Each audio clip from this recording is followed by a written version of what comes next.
Bonsoir à tous. Est-ce que le son est bon, l'image est bon, on m'entend bien?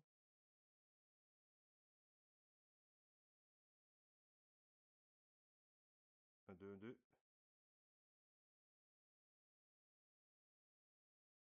Le son est bon, l'image est bon? Ok. Bonsoir à tous, comment allez-vous?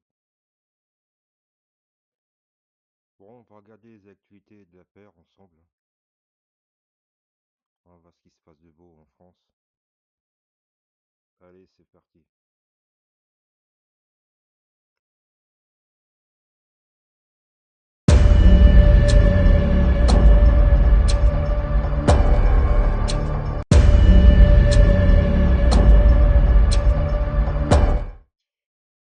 Alors,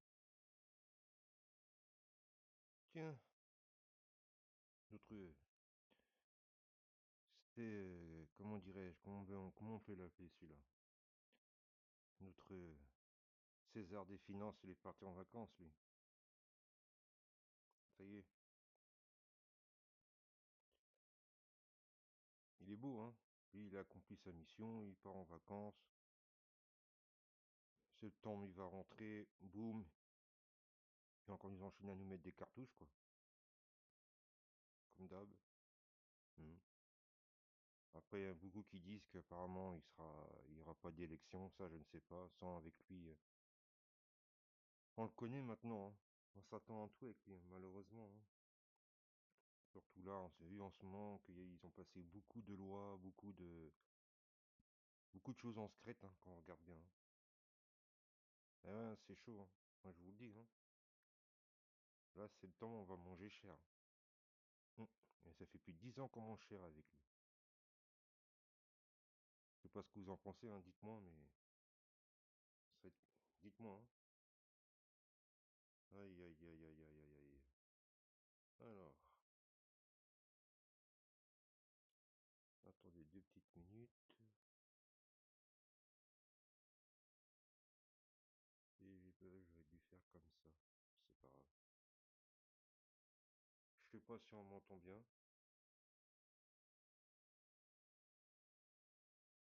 Alors, je vais déconnecter. Et je pense... Est-ce qu'on m'entend bien sur le live de TikTok ou pas? Est-ce que je peux avoir un retour, s'il vous plaît? Je sais pas si le son est bon, l'image est bon. Alors, attendez. Ça va être compliqué.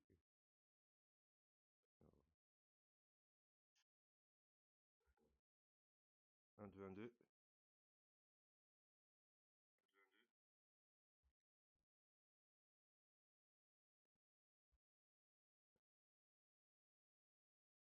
Ah, ça grésille, ça grésille, ça grésille.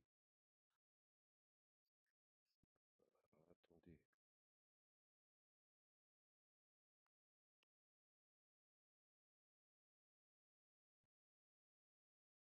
Ah.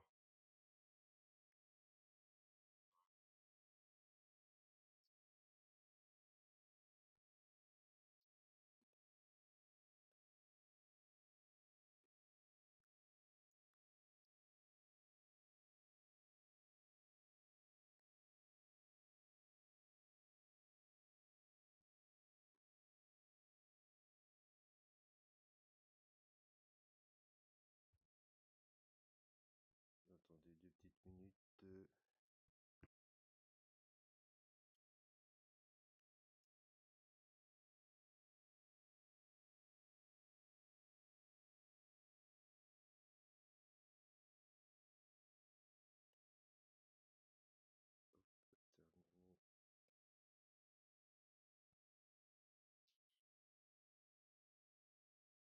Putain, ça grésille de partout. Ah, mince, mince, mince, mince, mince. Ah, Internet, c'est quelque chose. J'arrive. On va un peu les activités. 2 petites minutes. Toujours quelque chose. Euh,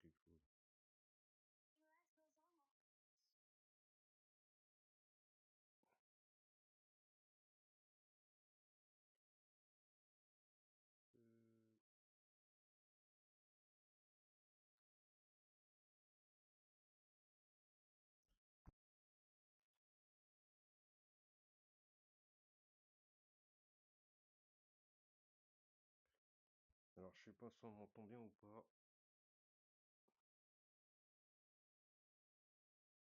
Je sais pas si le son est bon. Bon, alors. On va commencer par les États-Unis, tiens.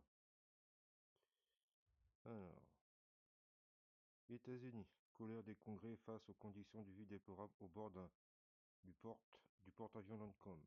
Face aux alertes alarmantes sur le quotidien des équipages de porte-avions américains, la démocrate du Congrès exige des comptes d'urgence au Pentagone. Ah. Pour un pays soi-disant le plus riche, le plus fort du monde, qui n'arrive même pas à entretenir ses soldats, c'est vraiment une catastrophe. Alors, en mer du pipi de 200 jours, 200 jours, putain, sans moindre escale. Toi, tu fais une journée qu'un collègue, des fois, t'arrives plus à le supporter. C'est un truc de fou, hein. Un record absolu, le porte-avions américain Abraham Lincoln est au cœur d'une vive polémique. Pénurie alimentaire, insalubrité, détresse psychologique face aux alertes alarmantes sur le quotidien des équipages. Les démocrates du Congrès exigent des comptes d'urgence au Pentagone dans les lettres adressées mercredi au ministre de la Défense, Peter Engesh. Le sénateur Richard Blémental a demandé à la marine de rendre des comptes sur les conditions de vide à bord de ce porte-avions déployé depuis plus de 205 jours, qu'il n'est pas accosté depuis plus de 200 jours, établissant ainsi qu'un record de nombre de jours consécutifs en mer. Vous vous rendez compte? 200 jours. 200 jours sans se poster. Vous vous rendez compte? C'est un truc de fou, hein.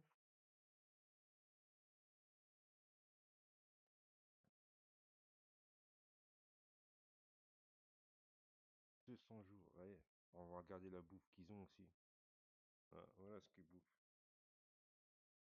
Vous avez vu, hein? Regardez, hein, ça date de 16 semaines. Des photos publiées par USA Today montrent des repas servant récents aux marins au bord des porte-avions de classe Nimitz, USS Abraham Lincoln, CVN-72, ainsi que des marines servant sur l'US Tripoli, LHA-7, aux navires d'assaut amphibies, de classe américaine, tous deux actuellement déployés en mer d'Arabie afin de faire respecter le blocus naval en cours contre les zones côtières iraniennes. On va afficher le reste. Ah, c'est en anglais. Traduction, merci. Un navire d'assaut amphibie classe américaine, tous deux déployés en mer d'Arabie afin de faire respecter les navals contre les zones côtières iraniennes. Bah, ça me donne pas trop envie de manger, hein. En plus, les Américains, ils bouffent que de la merde, pratiquement. C'est pratiquement que ça, hein. Que de la merde. Hein, bon, nous, en France, on a McDonald's, Quick. Tout est devenu américain, maintenant. Tout ce qui est français a disparu, hein. Vous vous rendez compte, non? Je sais pas. Ça vous interpelle pas, tout ça? Hmm. Alors, on a quoi aujourd'hui encore comme article? Alors, les pompiers, quoi? Ah oui, les astreintes des pompiers volontaires sont payées 70 centimes d'euros de l'heure.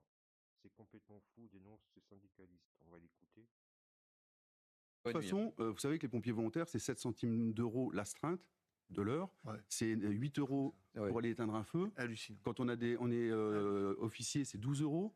On les paye à la minute. Enfin, donc c'est complètement fou. Et le mouvement qui existe aujourd'hui, c'est un mouvement qui est aussi pour défendre les sapeurs-pompiers volontaires. C'est pas pour les professionnels. Je suis pas là pour parler de ma retraite, de mon salaire, de ce que vous voulez. Je suis là pour parler de la sécurité civile. Et la sécurité civile en France, c'est 80% des volontaires. Le jour où ça tombe, parce qu'ils attendent pas de l'État pour manger, hein. Ils sont là parce qu'ils ont la flamme, la vraie flamme. Foi. Exactement, la foi. Mais on se rend compte aussi que depuis quelques années, le taux d'engagement est de 5 ans. Moi, quand j'ai commencé en 94, les gens faisaient 30 ans, 35 ans. Les gens ne restent plus, en fait. On leur en demande tellement, on a professionnalisé la sécurité civile, ce qui était un bien, puisque de toute façon, on n'est plus des pompiers de 1950. Mais d'un autre côté, vous imaginez pas tous les efforts que les sapeurs-pompiers doivent faire pour aujourd'hui être là. Et je vous parle pas des professionnels qui travaillent 24 heures, comptez 17. Vous voyez, on peut parler de tout, en fait. Mais ce qui est important aujourd'hui, c'est vraiment cette sécurité civile. C'est un bien commun. Et si on le défend pas, on pourrait me dire, il y a plein d'administrations qui aujourd'hui disent il n'y a pas assez Mais ok, mais c'est différent. La différence qu'il y a, c'est ce que vous avez dit, c'est le volontariat. Si on fait tomber le volontariat, on est mort. Je vous le dis, on est mort. Ah oui, sur la proximité.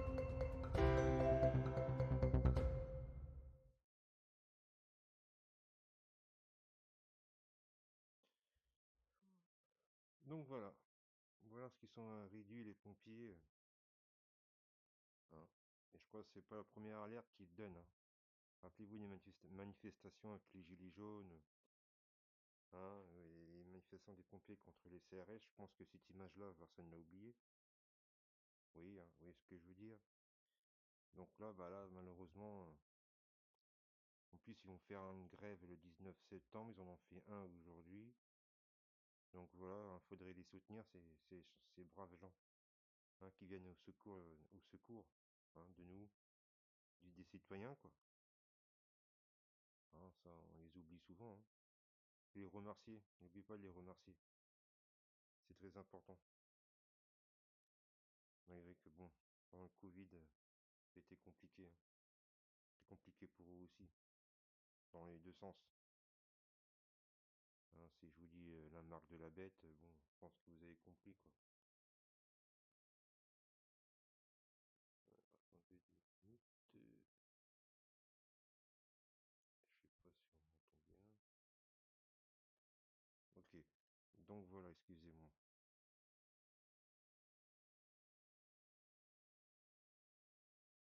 Donc voilà. Donc, on va écouter ce qu'il va dire Monsieur Trump. Alors, oui, Trump a une nouvelle offensive contre les vaccins qui font bondir le monde de la médecine. Ah, on va écouter ce qu'il va me dire. Armé de son feutre noir, Donald Trump en guerre contre les vaccins. Nouveau décret, nouvelles recommandations pour la vaccination des enfants et des arguments pour le moins étonnants. Il y a des décennies, les enfants ne recevaient qu'une petite partie des vaccins demandés aujourd'hui. À l'époque, les gens étaient en bien meilleure santé et le taux d'autisme, très élevé que nous voyons aujourd'hui, n'existait pas. Un lien entre vaccination et autisme qui fait bondir au sein même du camp républicain ce sénateur, médecin de profession. Les vaccins sont extrêmement sûrs, les vaccins sont efficaces, les vaccins ne causent pas l'autisme. Dans son décret, Donald Trump réduit le nombre de vaccins recommandés pour les enfants, passant de 18 à 11.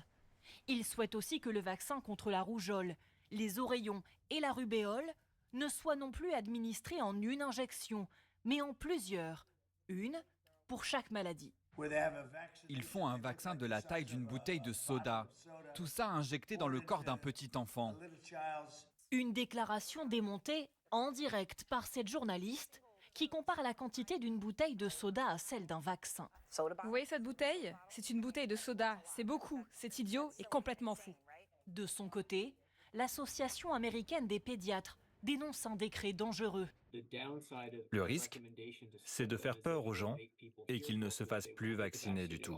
Ce décret intervient alors que les États-Unis viennent de connaître leur pire épidémie de rougeole depuis plus de 30 ans. Épidémie directement liée à l'absence de vaccination d'une partie de la population américaine contre cette maladie. Donc, moi, ce que j'en pense de tout ça, vous savez très bien que ça s'est fait, comment dirais-je, c'est simple, hein. Moi, je suis en 89. Donc, voilà. Donc, nous, à mon âge de 15 ans, jusqu'à mes 37 ans, j'ai jamais vu un gamin de 15 ans faire un arrêt cardiaque sur un terrain de foot ou tout ce qui est, comment dirais-je, en activité physique. Je vous promets, j'ai jamais vu ça. J'en ai jamais entendu.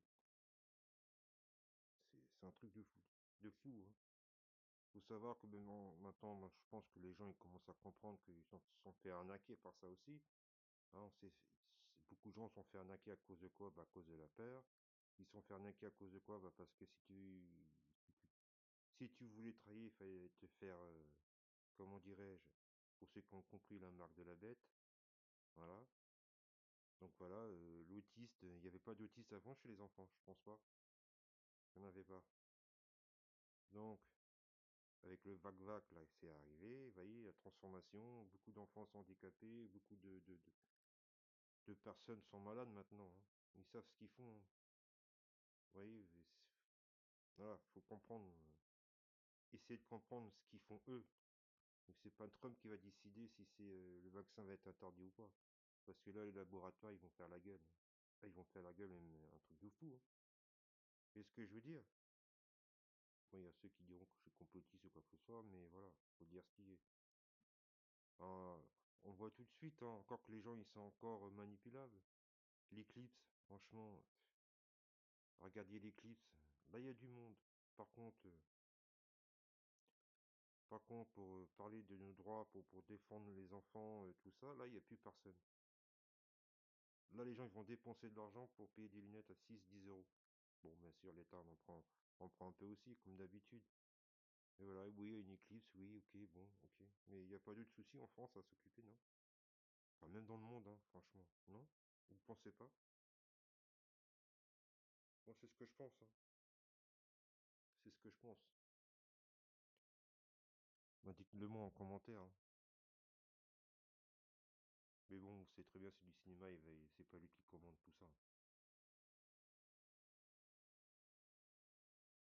Est-ce qu'on m'entend bien? Le son est bon, l'image est bon?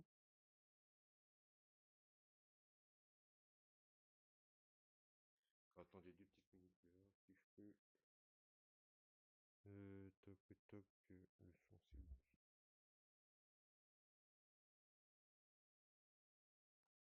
C'est pas grave, je pense qu'on m'entend bien. Alors, ok, bon. Alors, ah tiens. On va vous parler de Benoît Hamon. Revenu universel. Ça vous dit quelque chose, les revenus universels ou pas? Je pense que oui, hein, pour certains, on commence à gratter un petit peu ce que c'est, hein. Eh oui, et regardez bien. Donc, face à l'intelligence artificielle, l'idée de revenu universel refait surface. Face aux ultra-libéraux américains. Je répète, grâce aux ultra-libéraux américains. Donc, l'idée phare de 2017, portée par Benoît Hamon, refait surface, mais cette fois, elle se trouve surtout défendue par des ultra-libéraux américains. Oui, parce que la France est dirigée par l'Amérique, hein, et une autre partie qui a coûté aussi, qui commence par les CON, on ne dira pas plus. Donc voilà, c'est la voie de celle des allocations en manière à composer la destruction d'emplois provoquée par l'intelligence artificielle. Je répète, la destruction d'emplois provoquée par l'intelligence artificielle. Eh ouais, hein, on y arrive. Dit Venette, quel est le point commun entre les candidats socialistes et l'élection présidentielle de 2017? Benoît Hamon et le milliardaire américain ultra Elon Musk, répond l'un comme les défendant les revenus universels définis. Pour faire très simple, comme le versement de traitement mensuel est unique à tout citoyen, peu importe sa condition sociale. Ouais. Cette idée abandonnant débat en 2017 lors de la campagne fait son grand retour 10 ans après. D'aucuns pourraient y avoir la revanche programmation de Benoît Hamon. Et effectivement, des économistes proches de la gauche comme Thomas Piketty imaginent une telle procédé à l'échelle mondiale. Oui, elle a procédé à l'échelle mondiale. Ils avancent même un objectif de 5 000 euros mensuels pour tout l'horizon 2100, financé par des impôts mondiaux sur la grande fortune en capacité à contributive toujours le plus important. Encore faudrait les convaincre tous les pays d'appuyer l'initiative pour faire passer à la caisse le propre milliardaire difficile. On va écouter un peu plus que Benoît Hamon. Hein, ça date de 5 ans, hein. C'était un petit épisode. Allez, on va écouter. Où l'on reparle du projet de revenu universel qui diffuse un petit peu dans les pensées ces derniers mois. Ces défenseurs le voient comme une solution à la crise sanitaire et ses répercussions sociales. Ces détracteurs parlent de prime à l'assistanat. Ce projet donc de revenu universel est revenu sur le devant de la scène. L'idée serait de verser un revenu à tous les Français dès la naissance. Chez les actifs, il fonctionnerait comme un complément de salaire. Et la première phase du projet concernerait les 18-25 ans qui restent les grands oubliés des minima sociaux. Alors, faut-il le mettre en place, ce revenu universel? Êtes-vous d'accord ou pas d'accord avec cette idée?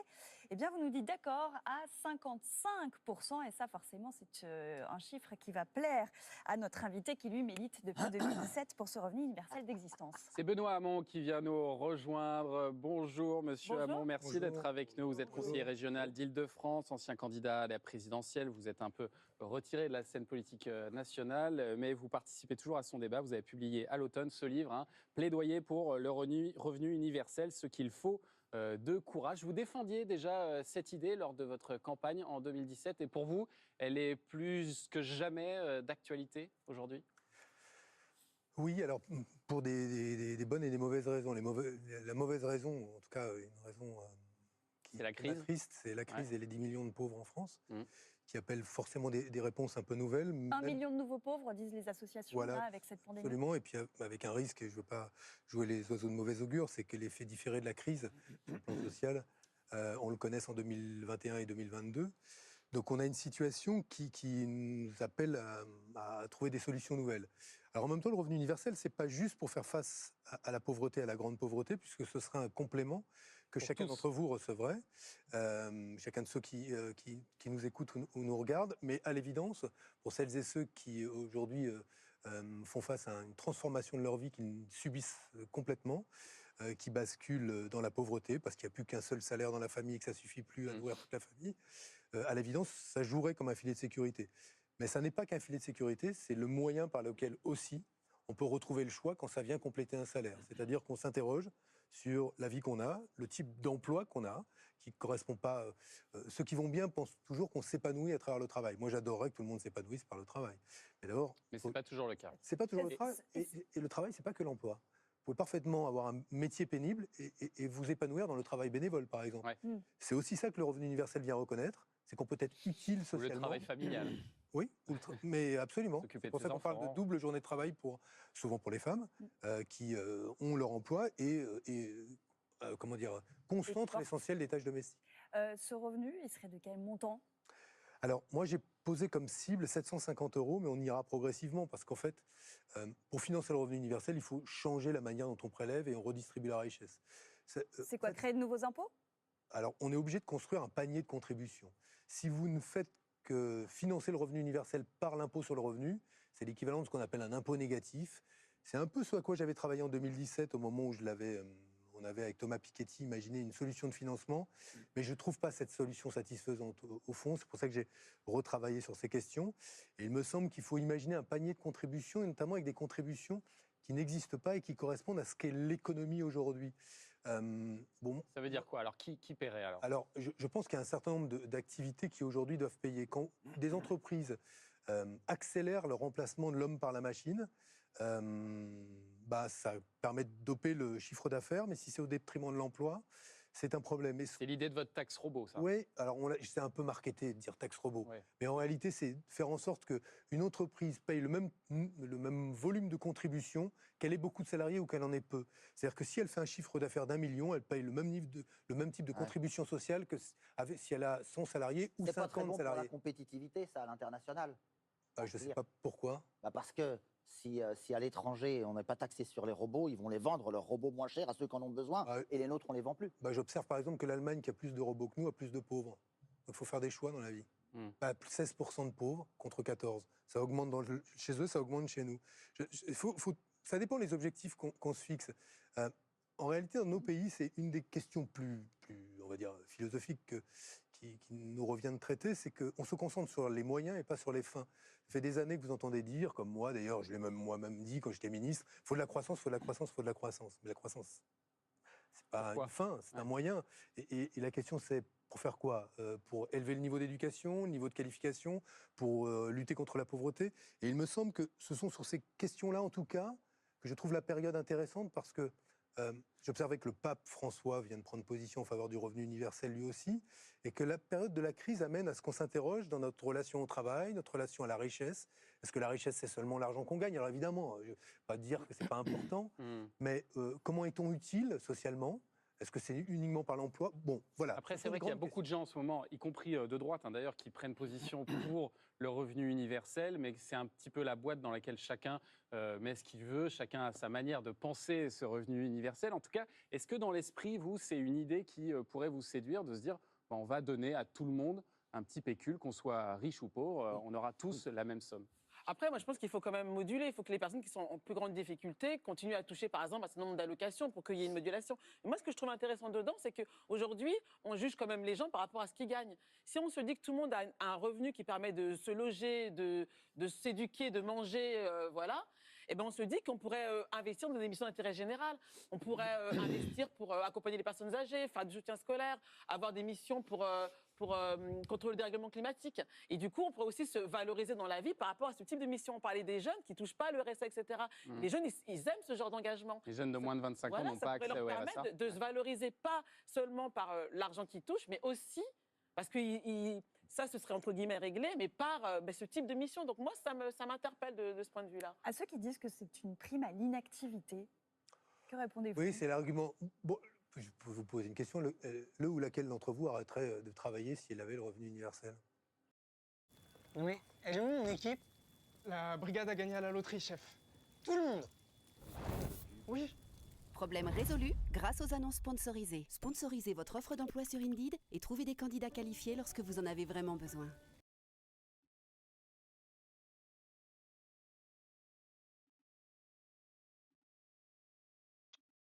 Avec la plateforme de travail intuitif de Monday.com, vous avez le pouvoir. Pas les services informatiques ni les admins. C'est vous qui décidez comment vous aimez organiser votre travail. Gérer des tickets ou des projets, suivre les campagnes marketing ou la prospection commerciale, Monday.com, c'est la solution efficace pour gérer tout ce qui touche à votre travail. Exemple, vous pouvez ajouter des champs personnalisés, choisir ce que vous voulez voir, automatiser certaines tâches sans aide de l'équipe IT. C'est pour ça que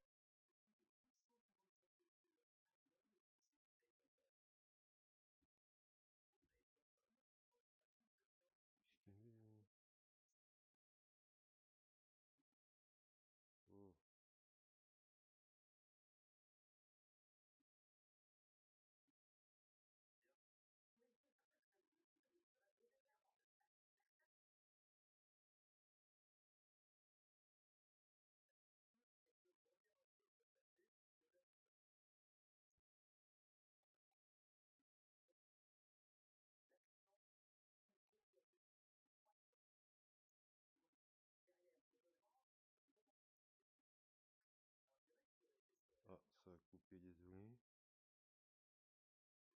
Je suis con.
Bon, excusez-moi, j'ai un petit problème là, je sais pas ce que c'est que ça. Ah, c'est pas possible.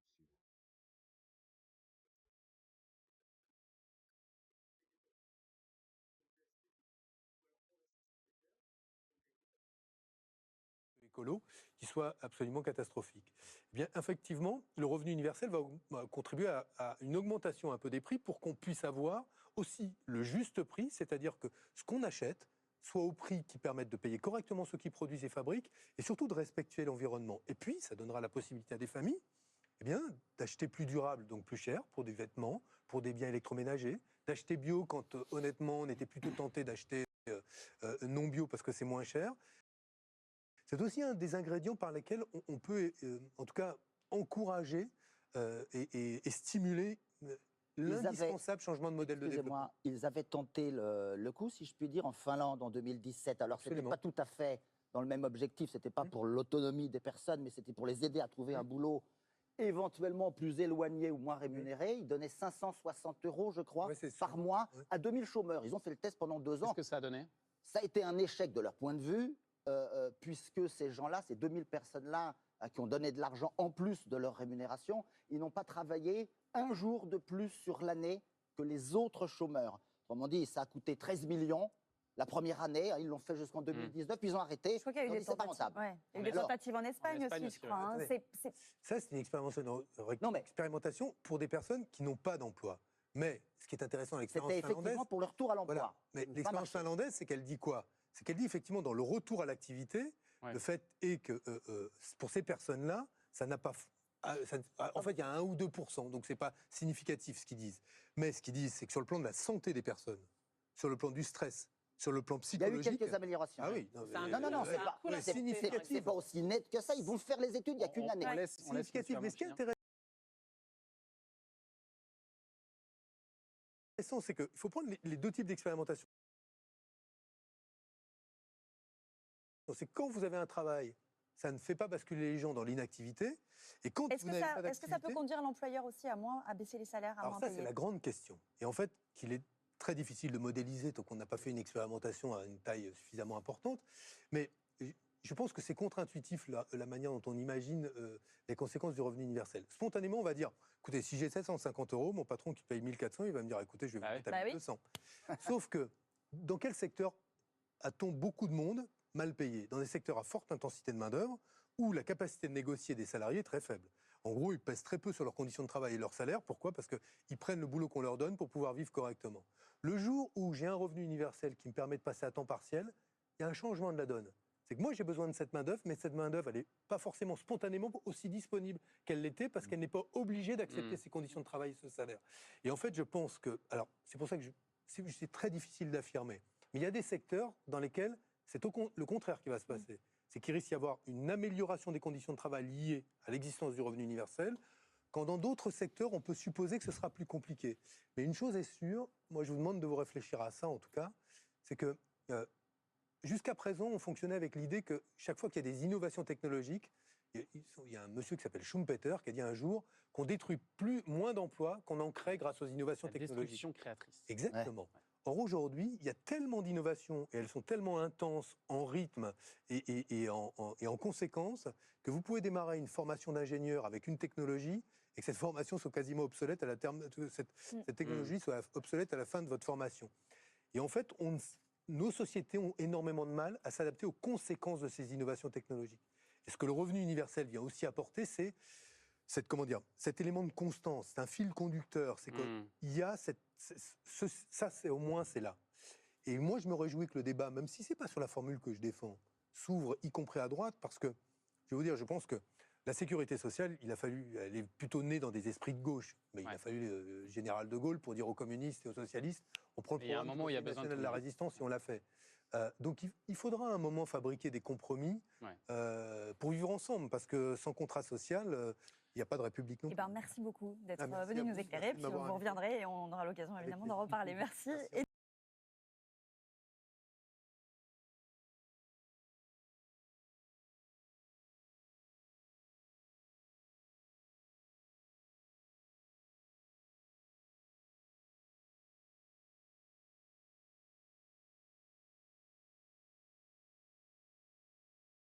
Parle de 10 000 à 15 000 euros chaque mois.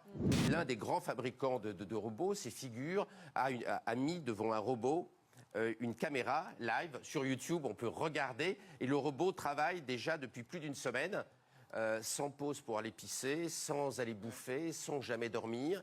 Il a déjà traité 250 000 paquets. sans aucune pause, il n'est pas syndiqué, il est toujours content de travailler, il remercie le patron, il n'est pas malade, il coûte ses vraiment... coordonnées à celui-là il coûte vraiment pas cher. Donc c'est vrai que la jeune génération commence à dire comment je vais être compétitif face à des robots qui sont moins chiants que la génération Z, toujours contents de bosser et qui commencent à devenir super intelligents puisqu'on branche les meilleures intelligences artificielles sur les robots. Et vous avez probablement vu que le conseil d'administration de Tesla a promis 1000 milliards de dollars à Elon Musk s'il devient leader mondial des robots hyper intelligents. Mais ça veut dire qu'à terme, vous imaginez que les robots vont être ceux qui travaillent et qu'on sera dans une société de loisirs ? Alors, la Silicon Valley, que ce soit Sam Altman, que ce soit Bill Gates, etc., sont convaincus qu'on va mettre l'immense majorité de la population au super revenu universel. Pas un petit revenu universel de 700 € par mois. Ils parlent de 10 000 à 15 000 euros chaque mois pour chaque citoyen, enfant compris, payé par l'extraordinaire révolution technologique et économique de l'intelligence artificielle. Ça arrive quand, Parce que les robots dans beaucoup de domaines, l'intelligence artificielle commence à être plus créative que nous. Regardez les films que l'intelligence artificielle commence à faire. Ils sont stupéfiants. Une bonne partie de la musique qui est écoutée sur les plateformes est faite par l'intelligence artificielle. Et même pour les journalistes, c'est pas si simple que ça, parce que le New York Times a fait une expérience il y a 2 mois. Ils ont fait fabriquer par l'intelligence artificielle des articles. Ils ont fait fabriquer des articles sur les mêmes sujets par les meilleurs journalistes du New York Times. Ils ont proposé en aveugle aux lecteurs du New York Times les articles en disant lesquels vous préférez. Eh bien, les lecteurs du New York Times préfèrent les articles écrits par l'intelligence artificielle que par les journalistes du New York Times qui sont parmi les meilleurs journalistes au monde. Ils parlent de 10 000 à 15 000 euros chaque mois.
Bienvenue. Comment vous présentez? Rêveur, utopiste, révolutionnaire?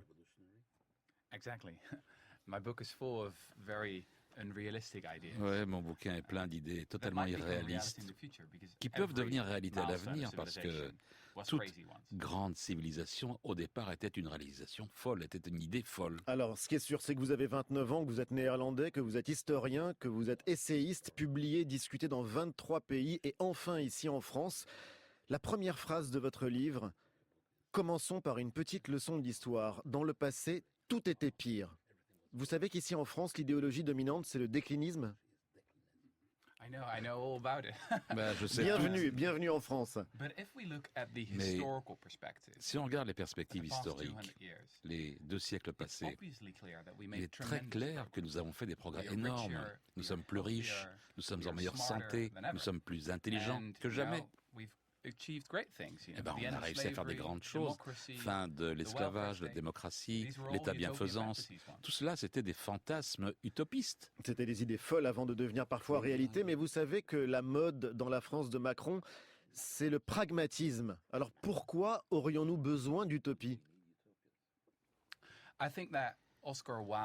Je crois que Oscar Wilde avait raison quand il a dit « Le progrès, c'est la réalisation des utopies ». Le grand problème aujourd'hui, c'est qu'on n'a pas des idées, c'est qu'on n'a pas d'idées claires sur où aller. Macron a raison, c'est quelle est la grande vision? Où est-ce que vous voulez aller?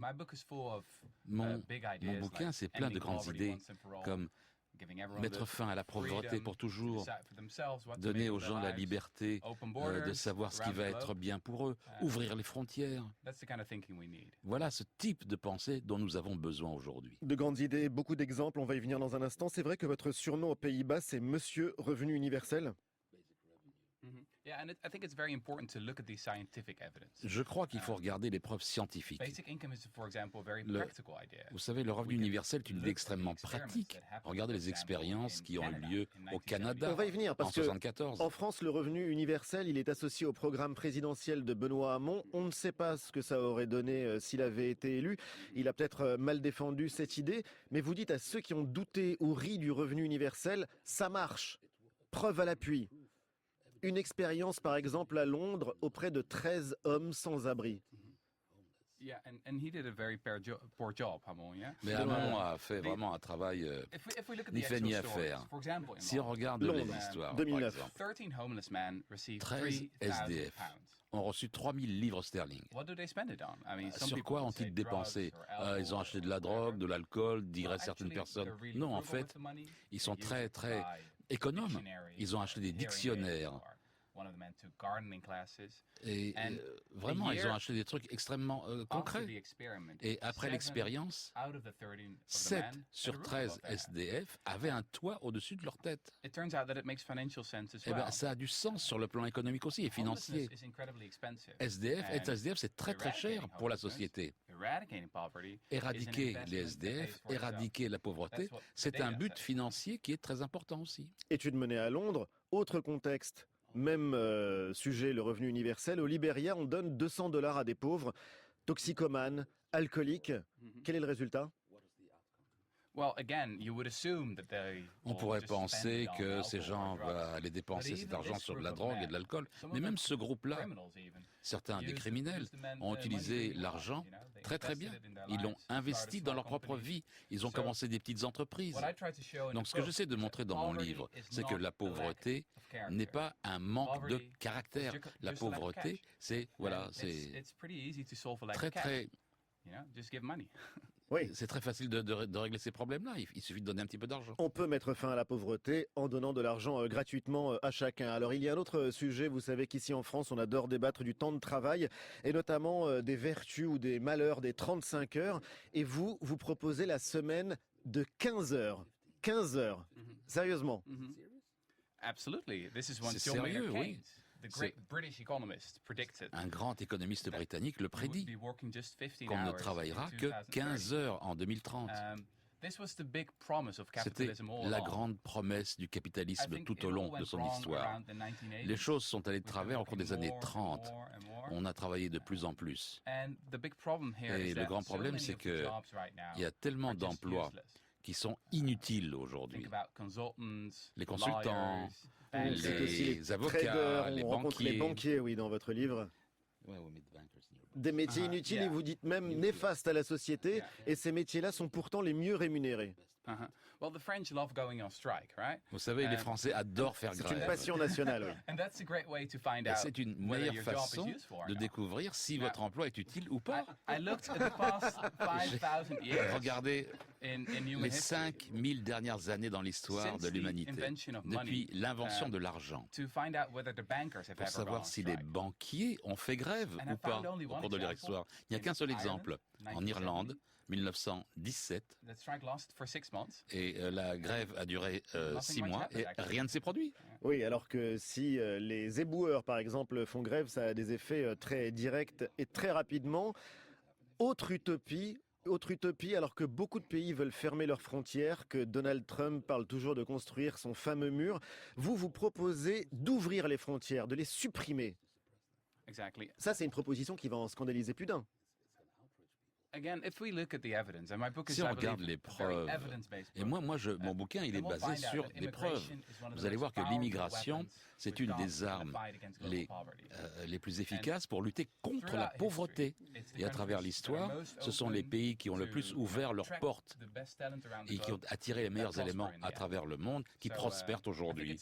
Donc je crois qu'il est très important de se mettre contre cette tendance actuelle qui est de fermer les portes. À chaque fois, vous mettez en avant l'intérêt, non pas la justice, pas forcément la noblesse de la cause, mais l'intérêt qu'on aurait à ouvrir les frontières, à instaurer la semaine de 15 heures, le revenu universel.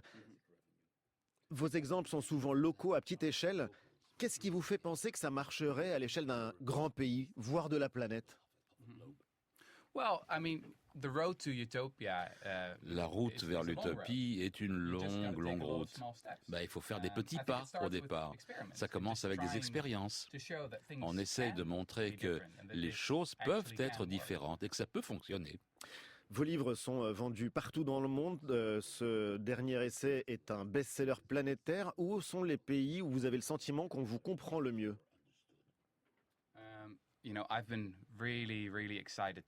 J'étais très enthousiaste de voir qu'il y a 5 ans, c'était une idée complètement oubliée, le revenu universel. Et là, cette idée, elle est partout. Donc, les idées peuvent changer le monde. Et elles le font. Elles le font. Même Hillary Clinton avouait récemment qu'elle regrettait de ne pas avoir proposé le revenu universel dans sa campagne présidentielle. C'est fou, non? Elle a dit « J'ai sous-estimé le pouvoir des grandes idées. Peut-être que j'aurais dû vraiment lutter pour le revenu universel. » Peut-être qu'elle a vu la lumière. Et pour ceux qui pensent que c'est une idée de gauche, ça ne l'est pas. Vous racontez aussi, et on va en rester là, que c'est Nixon lui-même, qu'on ne peut pas qualifier d'homme de gauche, qui avait eu cette idée aux États-Unis quand il était président. Je sais que Macron dit « je veux aller au-delà de la droite et de la gauche ». C'est un petit peu creux quand il dit ça, mais le revenu universel, c'est un excellent exemple. Eh bien voilà, allons-y. Richard Nixon, lui, voilà, il a quasiment mis cela en place. Voilà quelques utopies réalistes. Le livre est passionnant, stimulant. Il est publié aux éditions du Seuil. Merci infiniment, Rutger Bregman, de vous être arrêté au studio de France Inter. Bon séjour en France. Merci beaucoup. Et merci Ali Badou.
Un, deux, un, deux.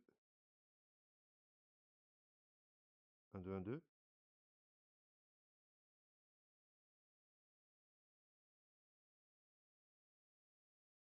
Ah, il y a du son là. Bon. Bon, j'espère que j'ai pas fait le live sans son parce que là c'est chaud quoi.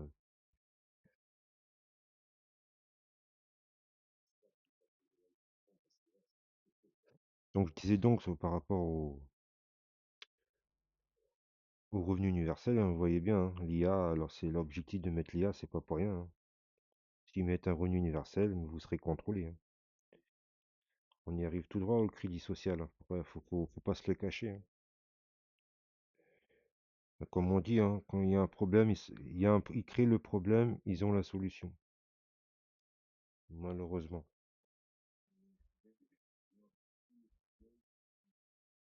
Donc vous voyez bien que voilà. Hein. Alors, prochain article, c'est quoi? Ah oui, France Ouest. Il y a beaucoup de hackage là en ce moment, hein. J'ai remarqué depuis. Ouais, j'en ai au moins. Avec cet article-là, il y a au moins 3 articles où il n'y a que du hackage. C'est bizarre, hein. On va lire ce qu'ils vont dire. Alors, un prestataire de santé publique, France victime d'un cyberattaque, près de 80 000 données de contacts ciblés. Une plateforme de santé publique, France, hébergée par un prestataire, faut bien savoir le nom du prestataire, est complètement indépendante des autres sites de l'agence, a été piratée, a confirmé l'organisme ce jeudi 13 août. Le pirate a pu se procurer les données de près de 80 000 personnes. Le pirate.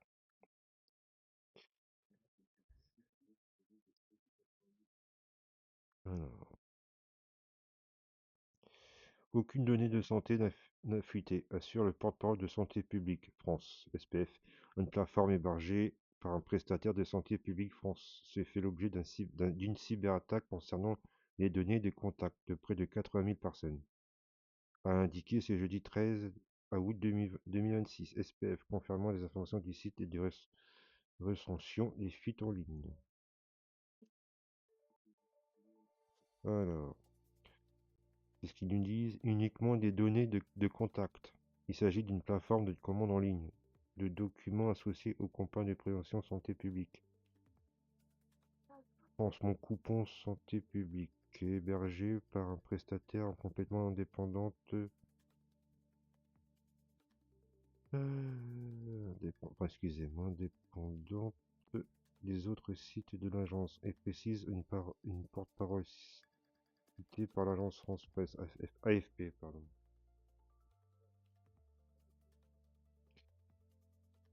Alors, tous les mots de passe supprimés par sécurité. Ah, ouais. Dans les signes de cyberattaque, le plateforme était mis en maintenance et tous les mots de passe supprimés par sécurité. A affirmé l'agence sanitaire, une notification a été faite auprès de la Commission nationale de l'informatique et de la liberté, la SNI, pour violation des données. Vous voyez tous les hackages qui se passent en ce moment, c'est chaud, hein. Alors, deuxième hackage.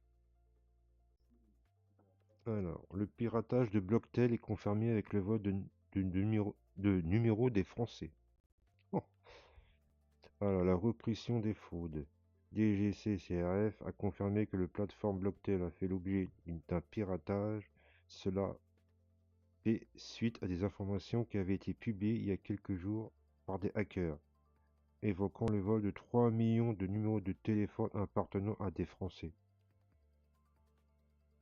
Qui vous dit Blocktel d'ailleurs, ils ont pas fait un bis-bis. Qui vous dit fait pas partie des... Voilà, vous voyez ce que je veux dire ou quoi? Alors, il y a bel et bien une piratage de Blocktel. Selon la présentation des fraudes, un accès frauduleux à un compte professionnel a permis à un hacker de récupérer des fichiers contenant 3 millions de numéros de téléphone, donc 6 000 inscrits sur Blocktel. Putain. Aucun données personnelles n'a été divulgué. Ça, c'est ce qui dit, nom, adresse, etc. C'est que le numéro de téléphone, ils ont déjà votre adresse, votre nom, votre prénom. Et où vous habitez. Donc, est-ce que le numéro de téléphone, maintenant, on peut le faire. On sait où vous habitez, hein, vous inquiétez pas. Cet incident de sécurité est survenu peu avant la fermeture définitive de Blocktel, prévue par le gouvernement. Prévue par le gouvernement. Vous avez compris? C'est pas le pays, hein, le grand pays où il fait froid. Vous voyez ce que je veux dire? Vous voyez? Blocktel prévu par le gouvernement. Dans le cadre d'une loi visant à lutter contre le harcèlement téléphonique, la Commission nationale d'informatique et de la liberté, la CNIL, a été notifiée. À vue de la situation, Blocktel a informé par mail les Français qui sont inscrits sur leur plateforme. Aussi, dès que l'incident a été constaté, les comptes piratés ont permis d'accéder à ces numéros, a été bloqué à l'ensemble des comptes professionnels et a ensuite fait l'objet de vérification. Ouais. La répression des fraudes assure que la base de données Blocktel elle-même n'a pas été compromise. Pour rappel, Blocktel a la liste officielle d'opposition à la démarchage téléphonique en France. Ça se trouve, Les démarchages téléphoniques, ça se trouve, c'est le gouvernement qui le fait, ça. Ils font exprès, ils appellent un peu tout le monde. Comme ça, ils voient si vous êtes encore là, qu'est-ce que vous faites, vous travaillez pas. Comme ça, on en a votre numéro. Vous voyez ce que je veux dire? Est-ce qu'ils nous préparent pas quelque chose derrière tout ça? Hein, et l'euro numérique arrive, tout ça, c'est pas pour rien. Donc, ce service public interdit légalement aux entreprises de démarcher le numéro de téléphone fixe ou mobile qui sont enregistrés sous peine d'amende administrative infligée par la répression des fraudes DGCCRF. Il est important de noter qu'à compter du 11 août, la réglementation française franchit une nouvelle étape majeure. Les démarchages téléphoniques sans consentement préalable devient interdit par défaut. Ainsi, Botel, tel que nous les connaissons, a fermé ses portes. C'est bizarre. Il y a eu un hackage 3 jours après ils ont fermé les portes. Qui vous dit qu'ils ont pas fait un bis-bis?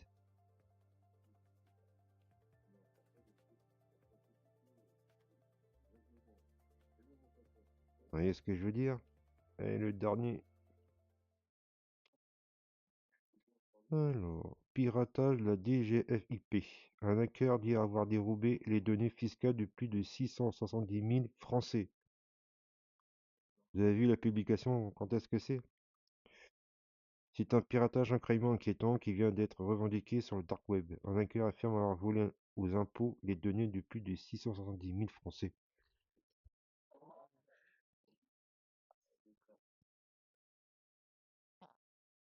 Je sais pas ce que vous en pensez, mais c'est pas louche un peu? On commence aujourd'hui à avoir l'habitude des vols de données, tu vois. Faut que ça soit une habitude. Et ça tellement qu'on ne fait plus attention à la plupart d'entre eux. C'est de laquelle les pirates récoltent surtout les identités, les adresses des contacts, mais pourtant il y a d'autres qui ont quoi faire peur, notamment quand ils touchent nos informations sensibles détenues par la puissance publique. Les piratages des fichiers nationaux des comptes bancaires. Ficoba avait ainsi fait un grand bruit au début d'année, mais cela qui vient d'être revendiqué du côté de la DGIFP1 pourrait être le pire connu dans le domaine. Un cybercriminel affirme avoir volé 678 438 lignes de données à la DGIFIP. Vous vous rendez compte? Un hacker dont le pseudonyme est 0bit apparemment a revendiqué le mercredi 12 août sur un forum cybercriminel. C'est un forum cybercriminel, donc il dévoile des trucs comme ça. C'est bizarre. Un attaque ayant touché la Direction générale des finances publiques. Ils affirment avoir réussi à compromettre des serveurs internes et avoir pu accéder à ces outils. Un outil lui permettant d'effectuer des recherches sur les particuliers et les professionnels. Ces derniers expliquent avoir pu extraire 678 438 lignes de données. FreshBatch, qui a pu jeter un œil à un échantillon, indiquait qu'à côté des informations les plus bénignes, et qui soient souvent dérobées lors d'un piratage, nom, prénom, date de lieu de naissance, adresse postale, email, numéro de téléphone, on peut retrouver les données volées des informations beaucoup plus sensibles, parmi celles de la situation familiale, le nombre de personnes en charge, et surtout les revenus fiscaux de référence et le taux de prélèvement à la source. Ouais, hein. Toute la technologie qu'on nous a mis en place, hein, les téléphones, même les débuts, hein, tout début de téléphone, les 3310, tout ça. Vous avez vu l'évolution? L'évolution. Et le téléphone, c'est un espion, c'est un piratage hors norme. Vous voyez? Donc ça, c'est fait exprès aussi. C'est bizarre. C'est que pendant des périodes qu'ils font ça. Vous voyez? Qu'est-ce qu'ils vont faire avec ça? Qu'est-ce qu'ils nous prévoient de faire? Peut-être parce que s'il y a une guerre en cas où, ben, on sait si vous travaillez pas, comment on va venir chez vous, si on vient chez vous ou si on vient au travail, réquisition, vous voyez, on va faire du copier-coller comme en Ukraine, hein, pratiquement. Vous voyez ce que je veux dire? Vous allez vous balader dans la rue, comme la programmation de loi militaire, pourquoi là ça a été voté? En plus, ça a été bien voté pendant l'été. C'est comme ça, les gens, ils sont partis en vacances, aller se déhancher, l'autre il a fait un crédit pour partir en vacances. Quand il va rentrer en septembre, il va se foutre dans la merde. Donc, vous voyez ce que je veux dire ou quoi? Donc, faut y penser à tout ça. Si on parle de l'Ukraine, nanani, ça ne nous concerne pas, mais imaginez. Imaginez.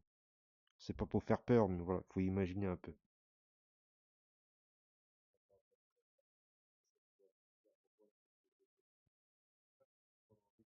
Donc vous voyez, ils sont très malins, hein. C'est pas pour notre liberté le téléphone et tout ça, hein. Ils ont bien construit le truc, hein.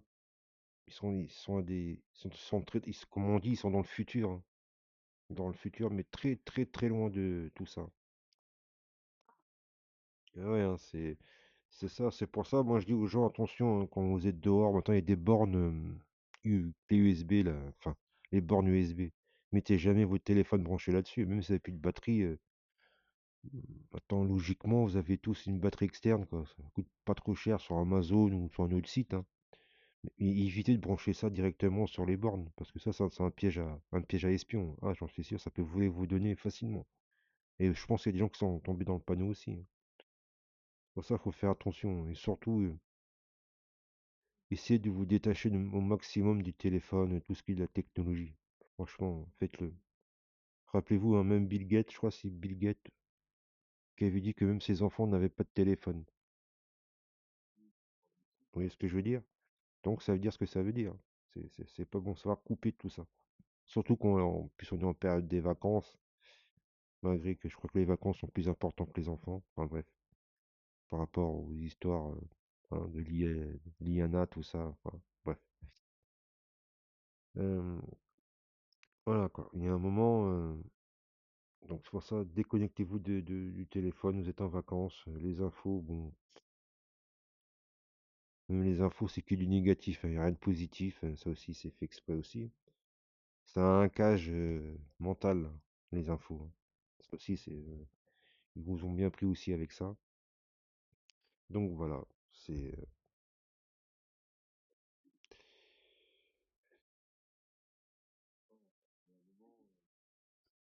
donc voilà, c'est les petits activités de la paire, j'appelle ça maintenant. Donc je sais pas si vous avez si le son était bon ou pas, est-ce que on m'a écouté jusqu'au bout ou pas par rapport au son. C'est apparemment j'espère que le live, tout le live, le son y était quoi. Enfin, le son de ma voix surtout. Parce que là, s'il faut que je refasse le live, je vais refaire le live. Mais demain, pour moi, c'est pas grave, hein. C'est des problèmes techniques qui arrivent à tout le monde. C'est comme ça. Donc voilà, je vais mettre fin au live. Je vous dis à une